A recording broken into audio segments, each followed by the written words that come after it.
Breaking news చూస్తున్నాం. బెంగళూరులో దారుణ సంఘటన చోటు చేసుకుంది. ఒక జపనీస్ వెబ్ సిరీస్ చూసిన ఒక 14 ఏళ్ల బాలుడు బలవన్ మరణానికి పాల్పడ్డాడు.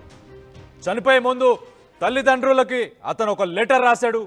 బాలుడు గాంధార్, మీరు నన్ను 14 ఏళ్ళు చాలా బాగా చూసుకున్నారు. మీతో ఉన్నప్పుడు నేను చాలా సంతోషంగా ఉన్నా, కానీ ఇప్పుడు నేను వెళ్ళాల్సిన సమయం వచ్చిందని చెప్పి ఆయన ఒక లెటర్ రాసుకొచ్చాడు.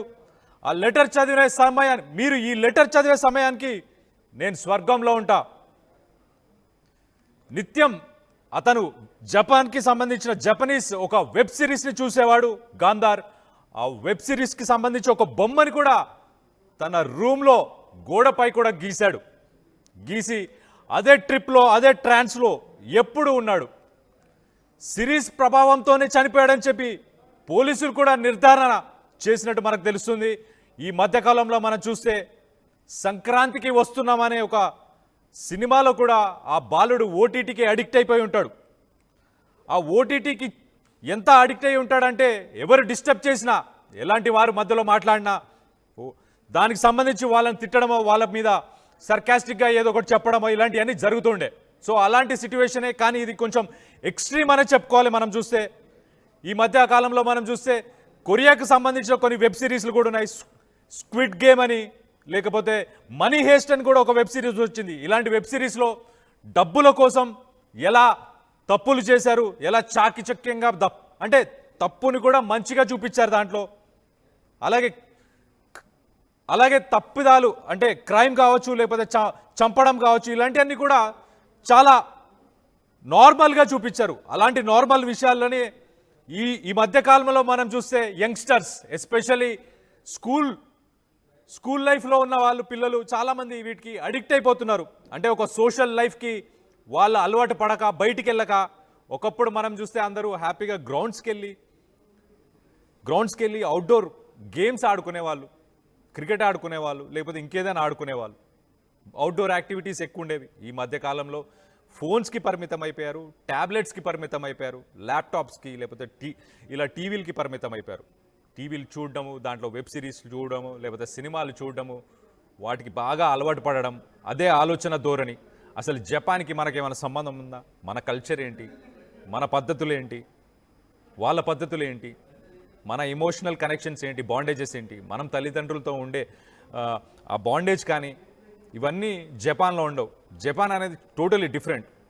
జపాన్ అనే కంట్రీలో చాలామంది 30 దాటినా 40 దాటినా ఎవరు పెళ్ళిళ్ళు చేసుకోవట్లేదు. అలాని జపాన్ బ్యాడ్ అని నేను అనట్లేదు. జపాన్లో 100 ఏళ్ల పైన బతికిన వాళ్ళు కూడా ప్రపంచంలో ఎక్కువ మంది జపాన్లోనే ఉన్నారు. కానీ అక్కడ యూత్ మాత్రం చాలా లోన్లీగా ఫీల్ అవుతున్నారు, డిప్రెషన్లో ఉంటున్నారు, వాళ్ళు సింగిల్ లైఫ్నే లీడ్ చేస్తున్నారు.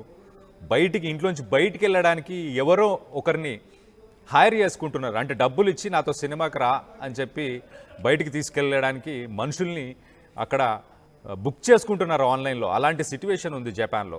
అలాంటి జపాన్కి సంబంధించిన ఒక వెబ్ సిరీస్ని మన బెంగళూరుకి సంబంధించిన ఒక అబ్బాయి, 14 సంవత్సరాల ఒక అబ్బాయి చూశాడు. చూసిన తర్వాత మరి ఆయనకి ఏం ఆలోచన కలిగిందో, ఆ వెబ్ సిరీస్ పేరు కూడా నేను చెప్పట్లేదు కావాలనే. ఆ వెబ్ సిరీస్ పేరు ఈ సంఘటనకి రెండింటికి కొంచెం లింక్ ఉంది కాబట్టి పోలీసులు కూడా అదే నిర్ధారణ చేశారు.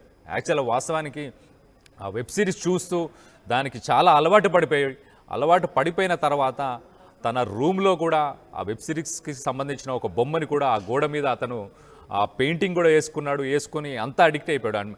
అంటే దాన్ని అంతగా చూసి దాంట్లో అంతగా లీనమైపోయి దాని మీదనే ఆలోచిస్తూ అలానే ఉండిపోయాడు. కానీ వాస్తవానికి ఆయన ఆ తల్లిదండ్రుల కోసం ఒక లెటర్ రాశాడు. ఆ లెటర్లో చాలా క్లియర్గా మెన్షన్ చేశాడు. ఏంటి, మీరు 14 సంవత్సరాలు నన్ను చాలా బాగా చూసుకున్నారు, నాకు ఇప్పుడు టైం వచ్చింది, వెళ్ళాలి నేను. 14 సంవత్సరాలు బాగా చూసుకున్నారు. సో అంటే అతనికి ఏ ఇష్యూ లేదు, తల్లిదండ్రులతో కానీ ఎవరితో కానీ ఎలాంటి ఇష్యూ లేదని చాలా క్లియర్గా అర్థమవుతుంది. కానీ నేను చనిపోవాల్సిన టైం వచ్చింది, స్వర్గానికి వెళ్ళాల్సిన టైం వచ్చింది అంటున్నాడు.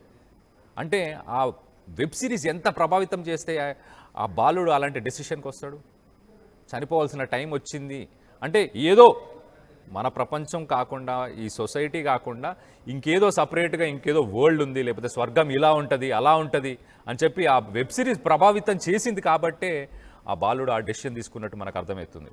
ఇలాంటి తప్పిదాలు మనం ఈ మధ్యకాలంలో చాలా చూస్తున్నాం. అసలు ఓటీటీని చూసి సినిమాల్ని చూసి ఇన్స్పైర్ అయ్యి ఈ మధ్యకాలంలో పిల్లలు చాలామంది చెడిపోతున్నారు.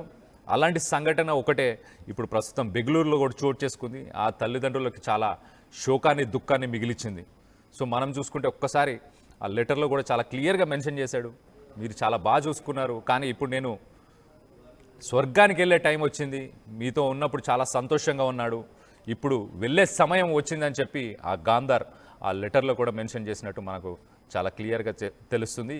ఈ వెబ్ సిరీస్ ఏదైతే ఉందో జపనీస్ వెబ్ సిరీస్, ఆ వెబ్ సిరీస్ చూసి దాంట్లో చాలా ఇన్వాల్వ్ అయిపోయి బయట ప్రపంచం బాహ్య ప్రపంచంతో పిల్లలకి ఈ మధ్యకాలంలో చూస్తే అసలు పెద్ద కనెక్షన్స్ ఉండట్లేదు.